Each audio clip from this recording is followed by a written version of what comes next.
Hi there. Welcome to the Small Business Coffee Break, the series where we take a few minutes to work on your business, not just in it.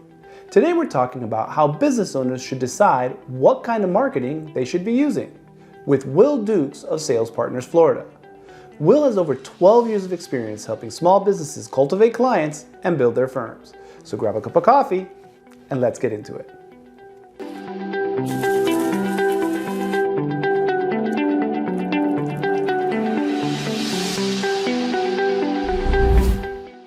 Like, what are the practical steps they can take to truly decide what kind of marketing is right for their business? So to just break that down into these stages, right? That first thing is this idea of planning, and the pre-step to that is setting your goals, right? So people usually have talk about a 10-year plan or a 5-year plan, and it doesn't matter if it's a 1-year plan, but you do have to have a clear goal in mind, where you're saying, all right, I need to generate this much revenue, or I need this many new clients. And so that's kind of the preliminary work.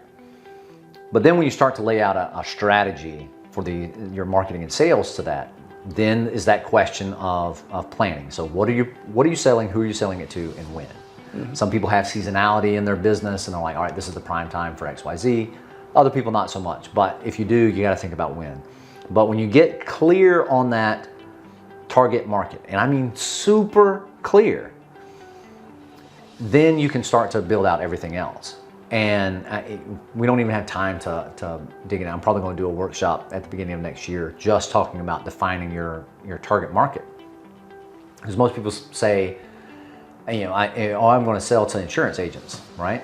Well, what kind of insurance agents? And then after you get the demographics sorted out, then it's like, all right, well, insurance agents with what kind of problem, right? And we could go off into a lot of different discussions around that, around the psychographics and around the situational part and where are they at in the process. But you have to be super, super clear on who you are trying to sell to, because you can't sell to everybody.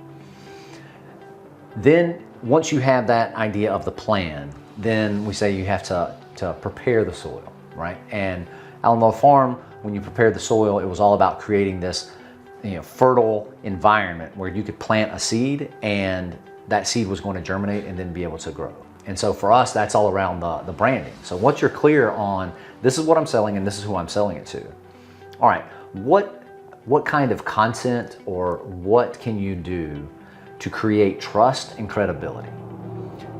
Not necessarily going to close a sale, but it's going to amplify your ability to get more opportunities or to make that sales cycle go faster, right? Now, and just to clarify, when you say that, because when we say content in today's world, we're always thinking about kind of socials, this, that, and the other.